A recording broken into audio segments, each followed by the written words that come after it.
Il y a un vrai débat derrière. Non, c'est grave ce que tu dis là, c'est grave ce que tu dis. Moi, je veux débattre quand En même. 2025, Moi, je veux débattre. c'est filmé. Bonjour à tous, bienvenue dans cette nouvelle émission de 90 Passion au sujet un standalone qui est assez connu sur cette chaîne. Le but, ça va être simple. 3 jurys ici que je vais présenter à l'instant avec 7 candidats. Le but, ça sera défendre son unpopular opinion et le gagnant va repartir avec une tenue complète de Budo House qui sera totalement personnalisable. Et les perdants, vous repartez bredouille. Bon, en jury, les gars, c'est du très sérieux. On est à Bruxelles. Ici, Joe Barros.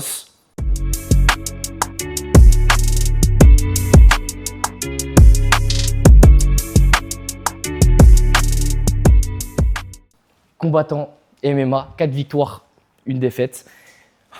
Bon, est-ce que j'ai besoin de le présenter? Je sais pas, mais je vais quand même le faire. Oki Lega Bolaji, The Zulu Warrior, 10 victoires, 2 défaites.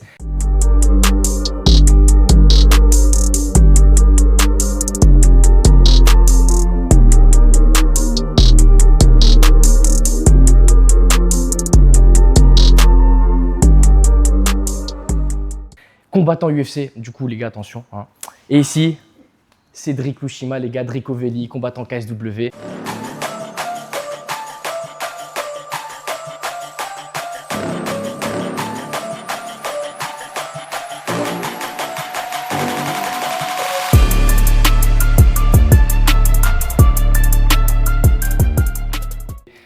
On a des bons invités et je vous propose directement d'accueillir le premier participant.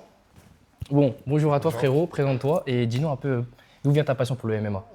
Moi, je m'appelle Sharaf, je suis un combattant amateur, donc j'ai pas mal de combats en amateur. Et à côté de ça, donc, depuis 2 ans, j'organise en MMA, donc le BWL en Belgique. Et je fais le matchmaking pour pas mal d'organisations aussi en Belgique. Ok, ça. Je te propose de donner ton premier popular opinion. En tant que combattant, je ne peux pas avoir un coach à côté de moi qui n'a jamais eu le même ressenti, qui ne sait pas ce que c'est d'être dans une cage, ce que je ressens. Donc ce que je ressens, il doit le ressentir aussi.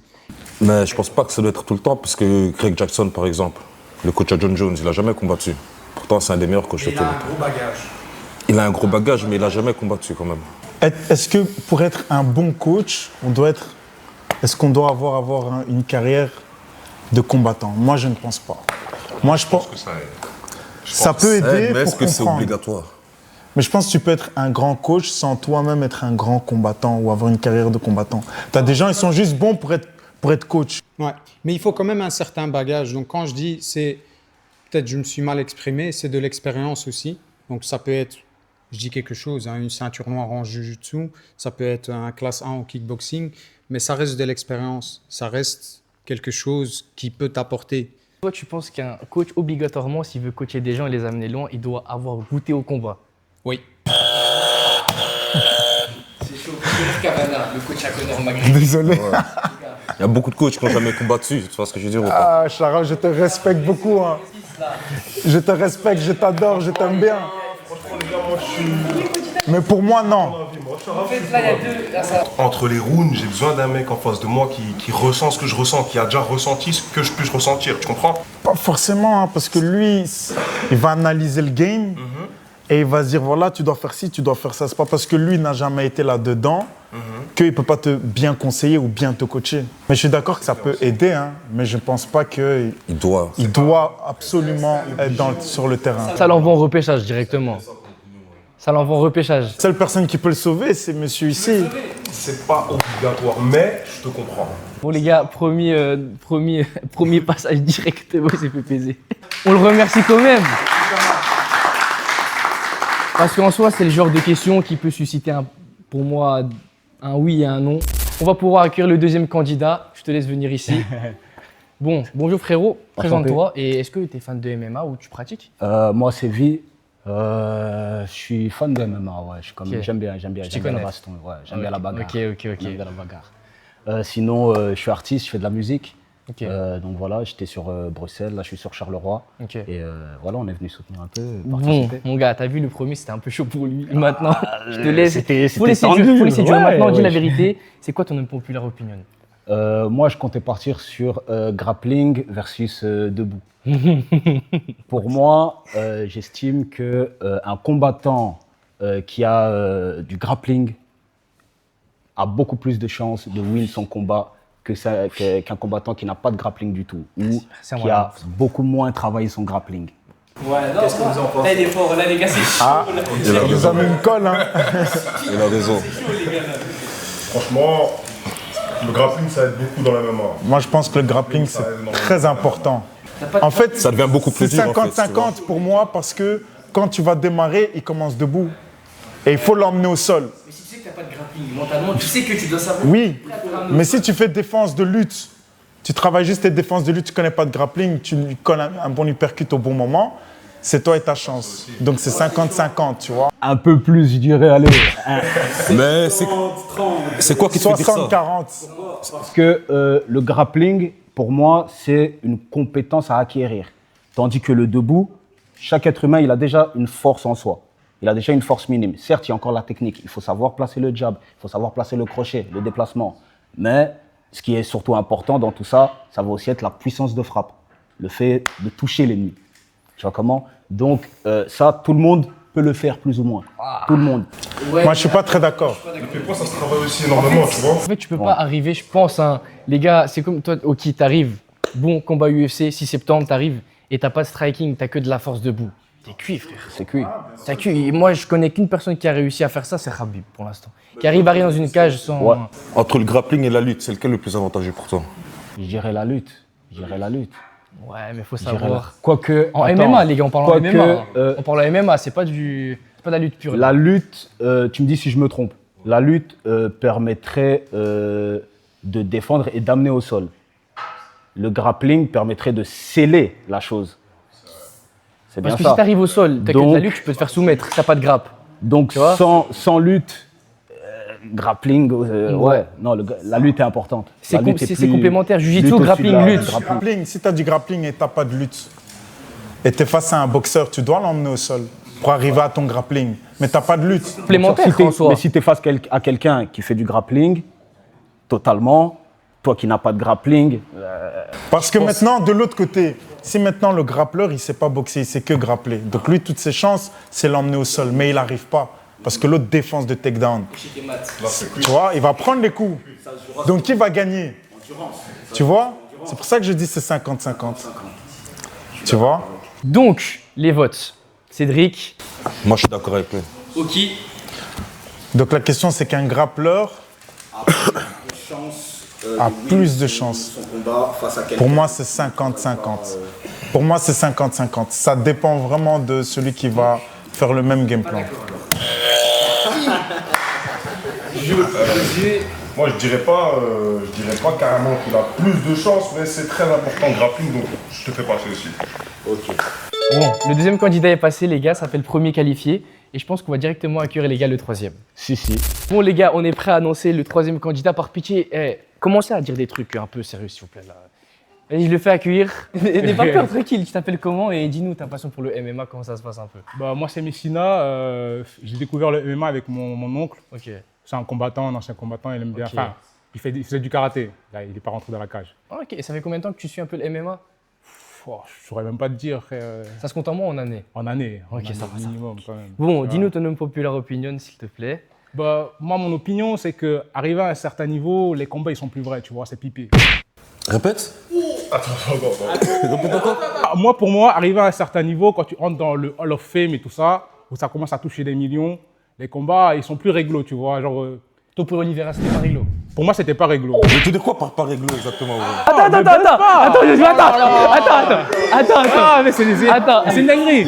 Attends, chut, les gars, Non, attends. laissez-le s'expliquer. Pour moi, Laissez-le c'est pas réglo dans le sens où, souvent, s'il y a un combattant qui veut le faire monter, ils vont souvent trouver des adversaires qui sont Ok. pas sa kryptonite. Quand moi, je regarde le combat de Topuria avec Oliveira, moi, j'ai l'impression qu'Oliveira, limite, il va pour demander, ouais, mets-moi une patate, tu vois. Oliveira, moi, j'ai vu des combats d'Oliveira, C'est son style. la défense, non, son style, attends, Oliveira. Oliveira, non, c'est pas son style. Ah, quand il arrive, check directement. Je pense pas que c'est l'adversaire qui l'avait devant lui qui l'a fait réagir comme ça alors. Non, Mais il l'a dit, moi, je pense pas. Moi, je pense que Topuria est fort, mais je pense pas qu'il éteint Oliveira de cette façon-là. Tous les jours. Pas comme ça, tu vois. Non, il l'a fait, mais moi, pour moi, quand Les gars, c'est Topuria, les gars. non, ne rebuzz pas. Non, toi, tu rebuzz pas. Attends. À un certain niveau, c'est plus intéressant de regarder. Moi, je regarde toujours les combattants qui montent. Et puis, dès que ça arrive en haut, moi, je suis tout le temps déçu. Bon, mon point de vue, il est clair, il est simple. C'est que l'UFC, ils ont un plan. C'est-à-dire que quand il y a un combattant qui arrive, qui est charismatique, qui a de la hype, s'il doit monter, forcément, il faut qu'il soit fort. Parce qu'on ne va pas faire monter le dernier plouk de l'année, tu vois. Topuria, il est arrivé à un stade où il devait affronter quelqu'un dans le top 5. Donc Oliveira, il a tapé presque tout le monde, entre guillemets. Il a perdu. Mais c'est un des hauts. Mais ils sont tous dankés, les autres. Mais est-ce que c'était le plus méritant aussi? C'est ça la question en ce moment. Arman, il aurait pu combattre Arman. Connor avec, comment il s'appelle, Khabib. Le matchmaking était fait pour que Khabib gagne, tu vois.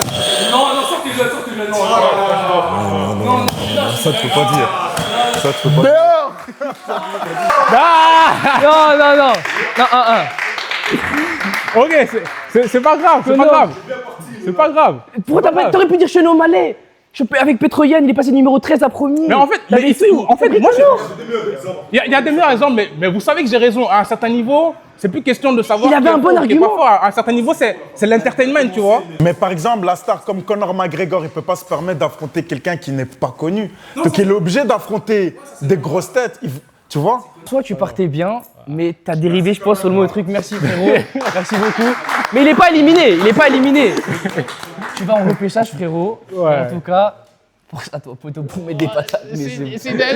Les gars, suite à ce petit débat qui va un peu chauffer, enfin, on va accueillir le 4e candidat juste ici. Tu peux venir.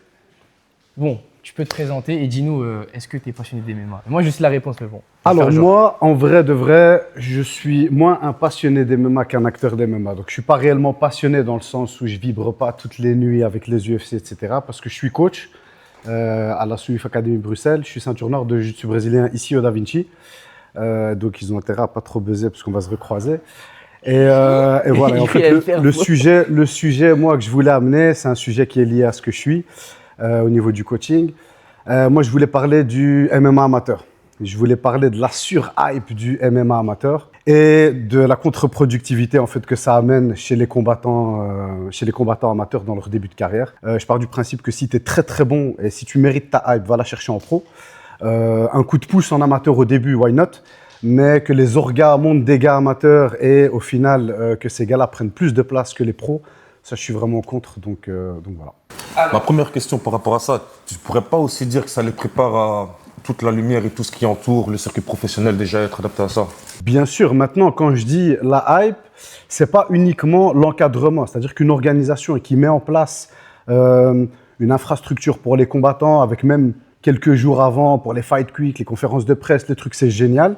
Maintenant en amont, qui est un business réel de la part des promoteurs, de la part de certains sponsors, qui est un peu plus facile avec les amateurs parce qu'évidemment, on sait très bien que les cachets sont moindres, que l'investissement est moindre, alors qu'en vrai, il y a des gars en pro qui devraient avoir cet élan-là. Moi, ça, je suis contre parce que, encore une fois, je pars du principe que tu es amateur, reste à ta place. On te met dans des conditions, mais tu n'y es pas encore vraiment. Je suis d'accord. En fait, ce qu'on voit maintenant, c'est aussi une évolution du MMA, mais aussi chez les amateurs. Mais moi, je trouve aussi que c'est une bonne chose parce qu'ils ont l'opportunité que nous, on n'avait pas déjà en tant qu'amateurs. Et ils ont déjà cette lumière, ils ont les caméras, ils peuvent se faire plus d'argent que nous. Mais est-ce que pour toi, c'est contre-productif ou tu penses que ça a plus d'avantages? Après, je comprends le fait de rester à ta place parce qu'aujourd'hui, les amateurs, maintenant, ils se prennent pour... voilà, là, je suis très d'accord. J'ai préparé le bail, vous connaissez, coach, tout ça. J'ai préparé le bail. D'après Sherdog Tapology, au niveau européen, il y a 1% des amateurs qui passent professionnels et qui font des carrières. Donc ça veut dire quoi? Ça veut dire que tous les autres, ils font des carrières en amateur. Et en réalité, c'est des carrières qui ne devraient pas exister parce que c'est des gars qui ont 3, 4, 5 combats. Et en soi, ils n'ont rien fait dans le milieu. Donc ils méritent pas cette hype derrière. Aujourd'hui, le MMA, même en amateur, je pense que le niveau, il a quand même monté d'un cran, tu vois. Ils ont une lumière, je pense, qui mérite aussi, tu vois. On s'ennuie pas, un gars de combat amateur. Tous les amateurs dont on parle énormément, il y a quand même des performances derrière qui suivent. Moi, c'est pas de ceux-là que je parle, c'est tous les autres, tu vois, qui cherchent à avoir cette hype-là et pas la hype d'un gars qui est à l'UFC. Tu vois ce que je veux dire? Tu peux. C'est le rendez-vous des anciens. Tu peux. On ne peut pas d'un coup donner énormément de lumière à des amateurs qui ont 3 combats. Et de l'autre côté, il y a peut-être des pros qui ont 20 combats à qui on donne ni la même lumière, ni la même exposition, ni le même argent. Ça n'a pas de sens. L'industrie devrait faire en sorte que ces gens-là restent à leur place. Fais tes combats dans l'ombre. Travaille à fond. Tu dis, oui, c'est pour t'habituer à l'exposition. Non. Habitue-toi d'abord peut-être à souffrir. Parce que finalement, le gars qui pense faire une carrière en amateur et qui le jour ou l'autre va arriver en pro en pensant qu'il est un super champion et qui va se faire casser dans ses 2-3 premiers combats, qui va partir en dépression et qui pour le coup va complètement arrêter le MMA et sortir de ça, est-ce que lui on l'a préparé ou est-ce qu'on l'a cassé? C'est tout ce que je voulais dire, merci. En fait, par rapport à ça, je veux dire... Je suis plus ou moins d'accord avec ce qu'il dit, mais alors, c'est pas vraiment la faute des combattants amateurs, c'est plus sur les promoteurs et les gens qui entourent l'organisation, comme ils savent qu'ils vont récupérer un plus grand cachet, comme ils ne payent pas, ils vont donner plus de lumière en sachant que ça va rentabiliser pour eux, tu vois. Je peux juste résumer ma pensée. Tout est une question d'intention. Quand je commence à faire du MMA, c'est quoi mon objectif? Je veux être un champion, je veux performer ou je veux devenir quelqu'un? Est-ce que tu es d'accord ou pas d'accord? Moi, je suis d'accord avec ce qu'il dit. Ok. Un vote d'accord. Oki? Je t'avoue que je suis à 50-50 parce que pour moi, j'ai ce truc de... Attention. Mais comme c'est toi, je ne me bosse pas. Voilà. Est-ce que tu l'envoies en phase de rattrapage ou tu l'envoies en phase finale? Pourquoi tu me regardes comme ça, dis-le? Pour moi, c'est une nouvelle génération et on doit accepter comme les choses évoluent. Donc, je ne suis pas d'accord et je suis désolé, Adil. Le troisième, c'est Josué. Honnêtement, c'est bien qu'il y ait autant de lumière parce qu'il y a énormément de travail en amont aussi. Ils rentrent dans cette cage aussi, ils combattent aussi, tu vois. Mais pas autant que leurs grands. Pas autant que leurs grands, ça dépend après. En pro, il y a des gens, ils ont quoi, 5, 6 combats, alors qu'en amateur, ils en avaient peut-être 20, 24. C'est là que je parle, hein. Moi, j'ai parlé tout à l'heure de 2, 3, 4 combats. J'ai pas parlé de mecs qui ont 20 combats. Pour moi, un mec qui a 20 combats en amateur, et il a déjà prouvé. Mais je pense qu'on ne peut pas résumer les amateurs à ça. Il y a énormément d'amateurs qui travaillent, donc je ne vais pas pouvoir être d'accord non plus, je pense. Je pense que le Joker il va sortir. Hein. Moi, je sors le Joker. Moi, je vais le sortir tout simplement parce que pour moi, que ce soit dans les MMA ou dans toute autre industrie, la communication ne peut pas prendre le dessus sur la performance, peu importe ce que tu fais, tu vois. Et ça, pour moi, je reste... C'est mon opinion, tu vois. C'est bon.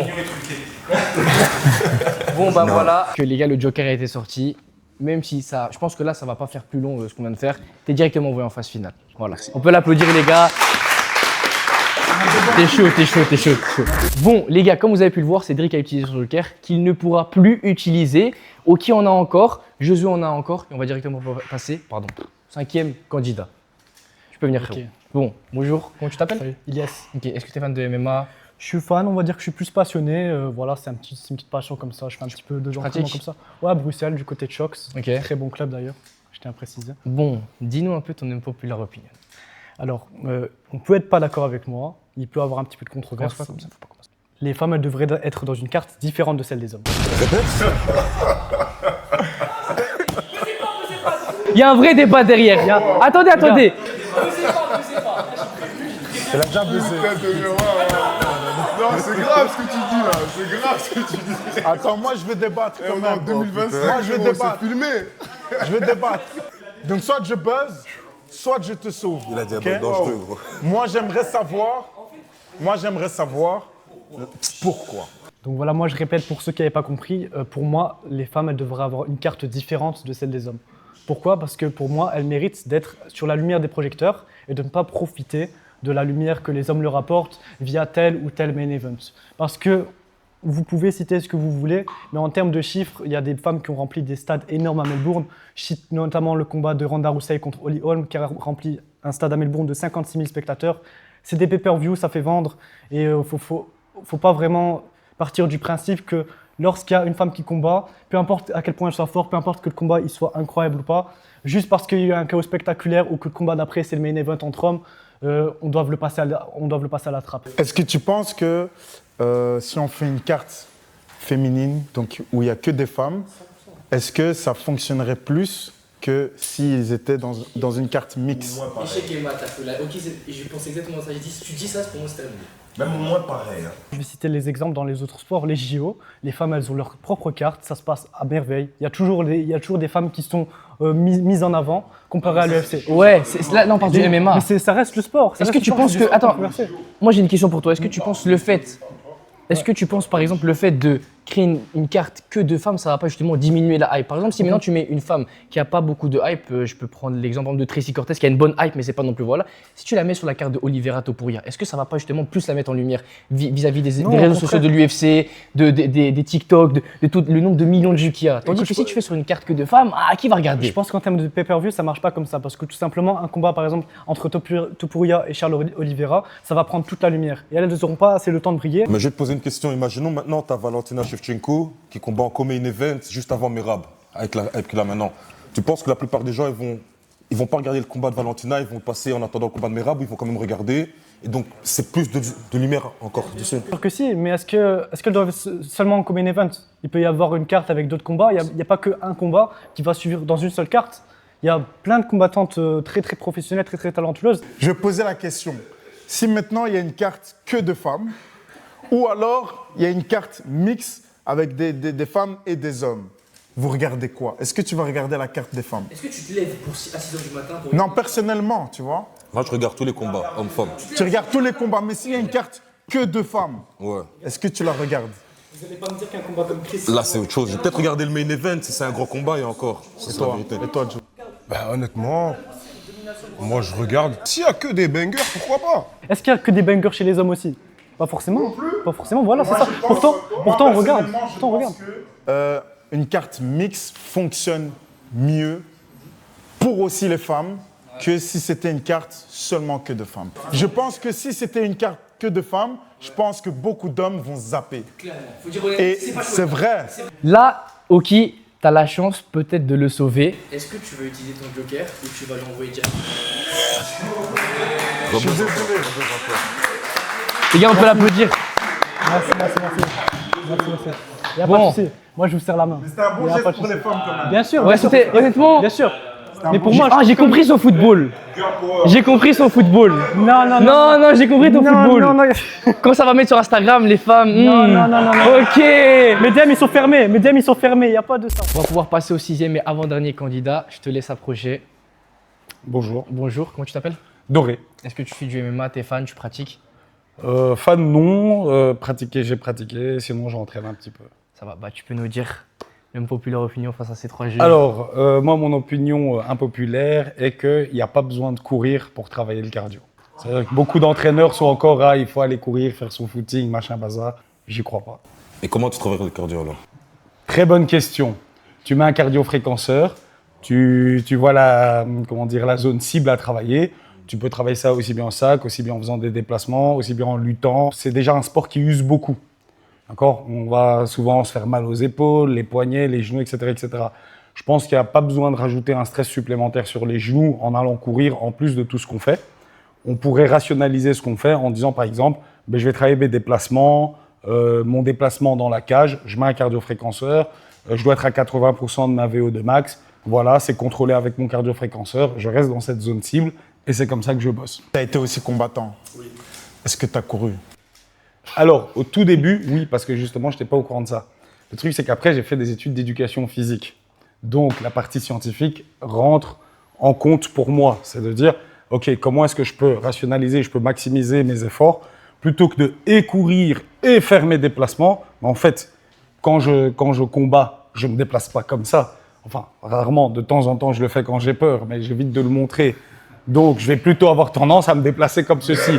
Donc, courir, c'est quoi en fait? C'est se déplacer sur ses pieds en faisant des rebonds. Je fais la même chose. Je mets des plots pour montrer les zones. J'ai mon cardio-fréquenceur, je regarde. Et c'est plus ça que je demande de faire à mes élèves.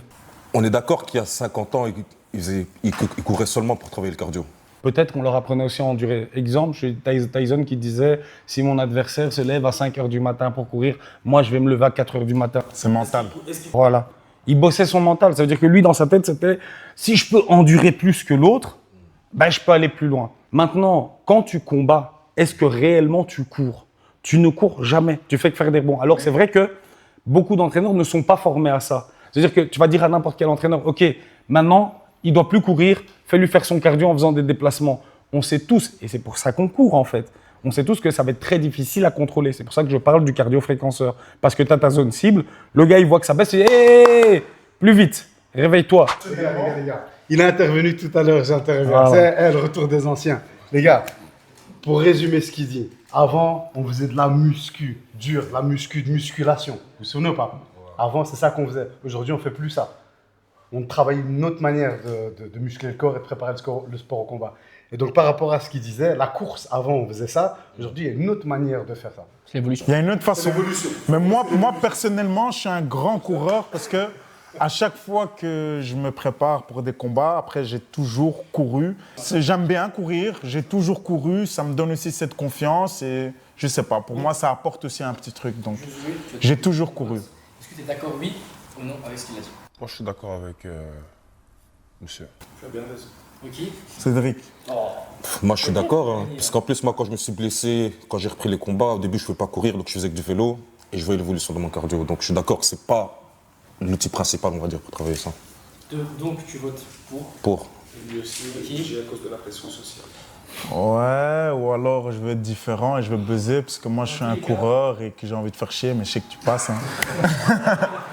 Je sais que tu passes, alors je buzz même pas. C'est bon. C'est le premier cas où on a 3 votes pour, il me semble, donc tu passes directement en phase finale. C'est bon, merci. Là, on a un profil assez atypique. Je te laisse te présenter d'abord. Je m'appelle Julien, j'ai 26 ans et j'avais déjà participé à Stand Alone la première fois. C'était une édition sur le basket et je l'avais remporté. Ok. Est-ce que tu es fan de MMA? Je suis fan de MMA. Je ne suis pas combattant, mais je kiffe le MMA. Parmi d'autres sports, je regarde beaucoup de sports. Et le MMA, ça fait partie des sports que je regarde. Donc voilà. Je te laisse présenter ton unpopular opinion. Les juges, c'est à vous. Alors, mon unpopular opinion, faut bien écouter le truc. Hein, parce que calmez vos mâches, vous aimez bien. Faut pas directement buzzer. Faut d'abord, pour moi, John Jones. Pour moi, John Jones n'est pas le GOAT. Je m'explique. Pour 3 raisons. Être le GOAT pour moi d'un sport, c'est pas juste le niveau qu'il a. Parce qu'on sait tous que John Jones, en termes de niveau, je pense qu'il y a peut-être personne au-dessus. C'est le meilleur de l'histoire. On est d'accord là-dessus. Mais en termes, le GOAT, c'est pas juste ça. C'est-à-dire que pour moi, il y a 3 trucs qui ont fait que John Jones, pour moi, ne devrait plus être dans la conversation du GOAT. En tout cas, dans le fait qu'il soit number 1. Première chose, il y a des victoires qui, pour moi, n'auraient pas dû lui être attribuées. Pas Dominique Reyes, s'il te plaît. Dominique Reyes, en 2018. Et Gustafsson en 2013-2014. Oh, Gustafsson, je laisse les gens. Non. Dominique Reyes, c'est la fin. Attends, on laisse parler jusqu'à la fin, gros, on va voir ce qu'il dit. Deuxième chose, on parle d'image. L'image qu'il donne en partant à la retraite maintenant, pour moi, elle est désastreuse. Il se blesse, on est d'accord. Il refuse plusieurs fois d'affronter Thomas Pinal, qui laisse pendant 1 an et demi en tant que champion heavyweight. Est-ce que c'est vraiment l'image qu'on a envie d'avoir de notre GOAT? Alors qu'il y a des gens qui ont une vraie image, comme Georges Saint-Pierre ou Demetrius Johnson. Le dernier point, pour moi, un GOAT ne peut pas avoir été testé positif au contrôle antidopage. Quand il sort contre Cormier et qu'il est testé positif et que le truc, il est en mode no contest, doucement. Alors honnêtement, par rapport au point Aspinal, moi ça me désole un peu en fait qu'on mette de côté tout ce qu'un ancien il a pu faire pour ce qu'un nouveau est en train de faire, tu vois. John Jones, il a été champion, il avait 23 ans, Aspinal a 23 ans, on n'entendait pas parler de lui, tu vois, je veux dire ou pas. Contre Gustafsson, je pense que c'était une grosse guerre, mais il gagne. Pour moi, il le prend. Enfin, Gustafsson le prend pour moi, mais il y a vraiment débat. Pour moi, Reyes, il n'y a pas. Enfin, si on regarde bien le combat, pour moi, ça aurait pu une décision majoritaire facile pour Reyes. Ouais, mais dans le futur, les gens vont regarder les résultats, ils vont pas regarder qui aurait dû, qui aurait pu gagner. Tu vois ce que je veux dire? C'est ça qui compte vraiment. En tant que fan, ou en tant que c'est à notre rôle aussi de bien se renseigner. C'est pas juste, lui, il a un truc combien. Du coup, tu vois ce que je veux dire ou pas? Si John, c'est pas le GOAT, c'est qui alors? Et je vais donner l'exemple de Georges Saint-Pierre. Par exemple, lui, il a connu des guerres aussi. Il a eu des défaites, mais il est parti avec le titre, il est parti avec la manière. Il n'a jamais été contrôlé, positif. Et en plus, l'image qu'il dégage, elle est incroyable. Donc, Georges Saint-Pierre est au-dessus. Mon truc, c'est mon populaire opinion, c'est pas Georges Saint-Pierre, c'est le GOAT. C'est, pour moi, à cause de tout ça, il devrait pas, pour l'image du sport, etc., il devrait pas être dans la discussion. Non. Pas dans la discussion. Mais moi, dans mon débat, je parle pas de Georges Saint-Pierre. Là, tu me mets Georges Saint-Pierre toi-même dans le débat, alors que moi, je l'ai pas amené. Tu vois ce que je veux dire? C'est-à-dire que moi, c'est juste pour dire que, par rapport à tout ça, je l'aurais pas mis numéro 1, et pour moi, il devrait pas être numéro 1.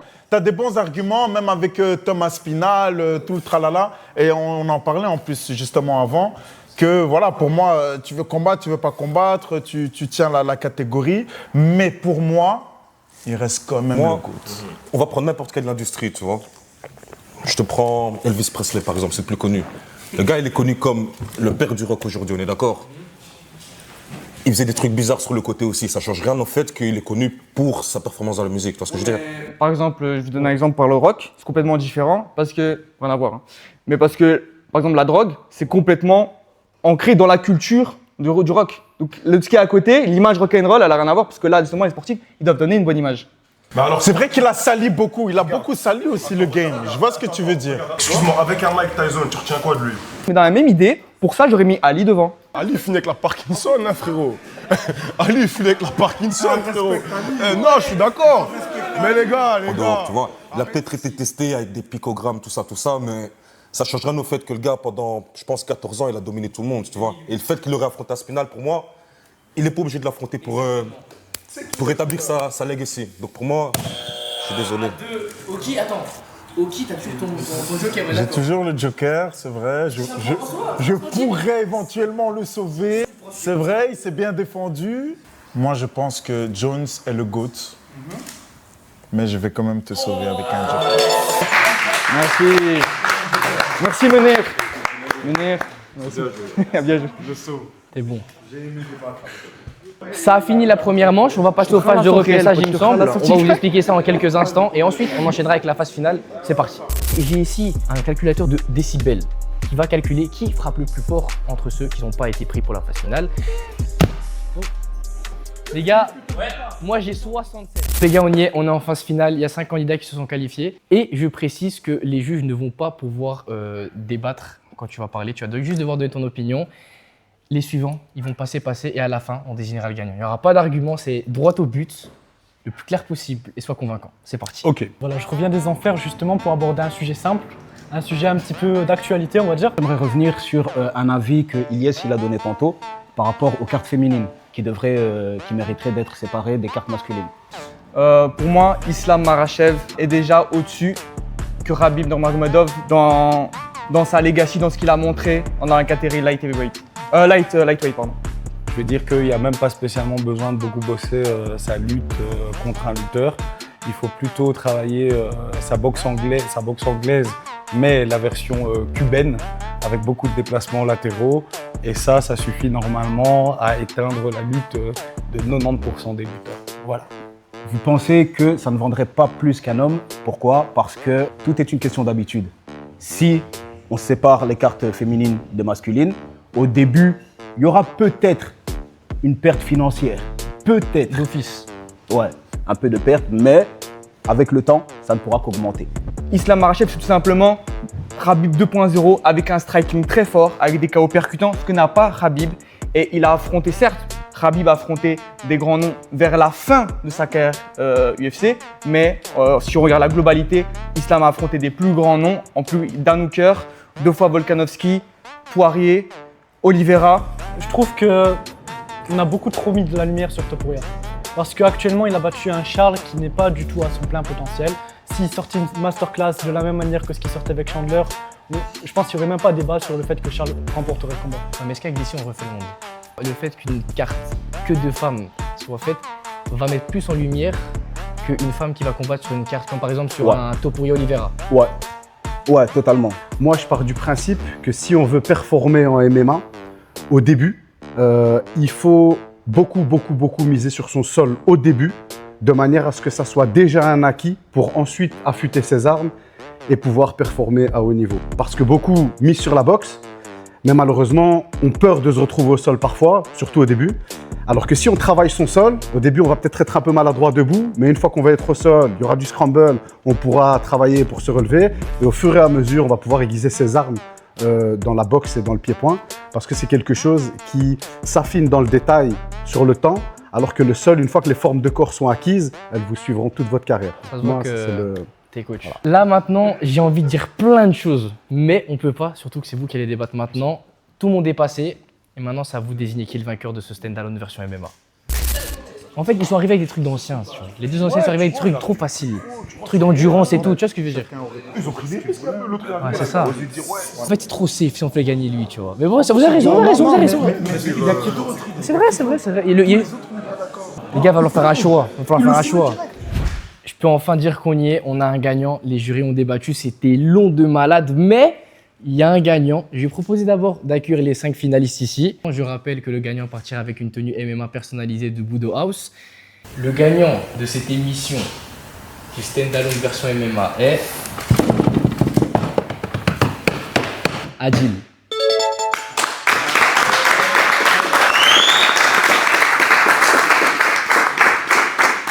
Mon sujet était un sujet qui portait aussi à débat, mais en réalité, dans le domaine, je ne parle pas des fans, parce que les fans voient les chaos, etc., mais dans le domaine, je crois qu'on est quand même tous d'accord là-dessus. C'est pour ça aussi que j'ai gagné. Donc j'ai pris un peu la facilité, mais voilà, respect aux autres aussi. Ouais, et c'est un peu safe quand même. Voilà, exactement. C'est pour ça que je voulais le dire. C'est pour ça que je voulais le dire. Donc voilà, moi en tout cas, c'est le seul qui nous a mis tous les trois d'accord. On a débattu avec tous les autres, mais Adil, c'était le seul qui nous a mis tous d'accord. Donc oui, on a plus de facilité quand on commence avec le sol et la lutte pour après être plus facile au niveau stand-up que l'inverse. Donc voilà. Petite précision, la tenue MMA personnalisée, elle est changeable, personnalisable comme tu le sens. Top. Et en tout cas, merci à Budo House pour avoir partagé ça avec nous. Donne-moi le micro. Moi, je vous ai dit, je suis coach. Ça fait des années. Donc, je suis super content d'avoir gagné l'émission. C'était vraiment chouette. Mais voilà, il faut savoir que Budo House, du coup, ils vont avoir un petit jeune qui a peut-être pas les moyens, qui va débarquer chez eux et qui pourra personnaliser ça. Merci. Bravo. Merci.